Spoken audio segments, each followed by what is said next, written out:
Hello. Un punt i a part s'ha de fer amb el tema de les mines. Les mines antipersona són terriblement eficaces, desgraciadament, contra els éssers humans. I gran part de les morts i amputacions que hi ha hagut després d'un cop acabada la guerra, perquè és que la guerra no acaba quan s'acaben de disparar i es firma la pau. La guerra acaba quan es poden destruir o localitzar i eliminar i neutralitzar totes les mines que van quedar aquí, en aquesta zona de frontera. Està ple de mines i encara ara n'hi ha. Aquí veiem una exposició de les conseqüències de les mines.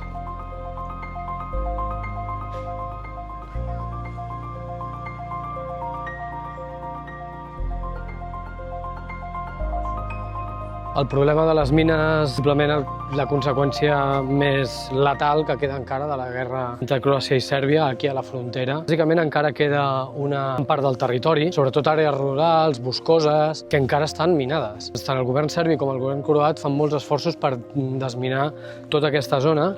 Continuen encara havent-hi ferits, és una problemàtica bastant sèria. Es calcula que fins l'any 2030 no estarà desminat tot aquest territori. És un procés costós, és lent, és car, s'hi han de dedicar molts esforços.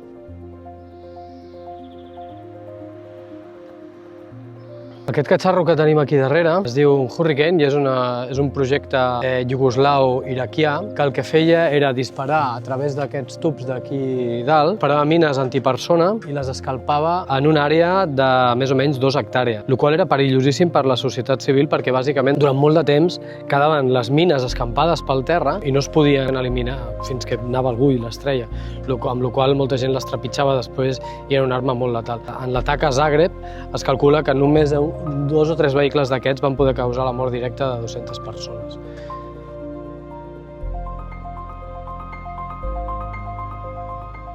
Me'n vaig de Vukovar amb una sensació una mica estranya.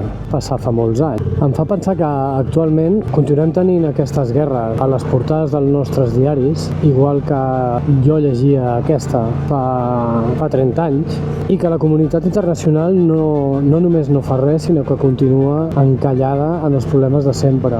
I avui he vingut a fer una miqueta de memòria en aquesta pell d'Europa, perquè la pell d'Europa, Déu-n'hi-do, si està gratada, fregada i maltractada. Però les coses que passen avui a la Franja de Gaza, o a la Cisjordània ocupada, a Ucraïna, tot el que acabo de visitar aquí a Croàcia, s'està repetint. S'està repetint les mateixes coses, tots aquests memorials, tots aquests museus que ara visito fa ara 30 anys, però suposo que s'hauran de tornar a construir en els llocs que ara mateix hi ha guerra, perquè la comunitat internacional és absolutament inoperant. Déu-n'hi-do. Vaig explicant d'això i veig un muntó de cases encara amb els forats de les bales i de les explosions i després un muntó de murals nacionalistes croats, que també això és un altre tipus de desastre. En fi, no ho sé. Sortir de casa i venir a visitar aquests llocs em fa reflexionar molt sobre com funciona el món actual, com funcionava, què fem al respecte i què no fem, no? Veure que aquí es va perpetrar un genocidi i que a hores d'ara se n'està perpetrant un altre, tot i que jo no sóc ningú per dir que és un genocidi i que no, però la matança de gent indiscriminada sempre és una lacra.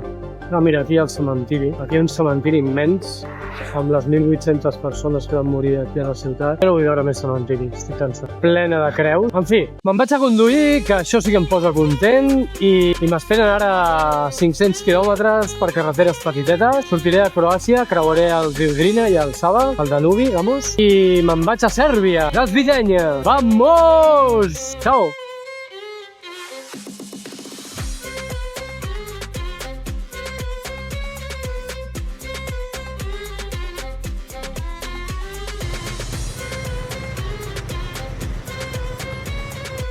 Ja hem entrat a Sèrbia, ja estic a Sèrbia! Vamos, vamos! Estic content. Ponme una ràquia! Ràquia por la tràquia!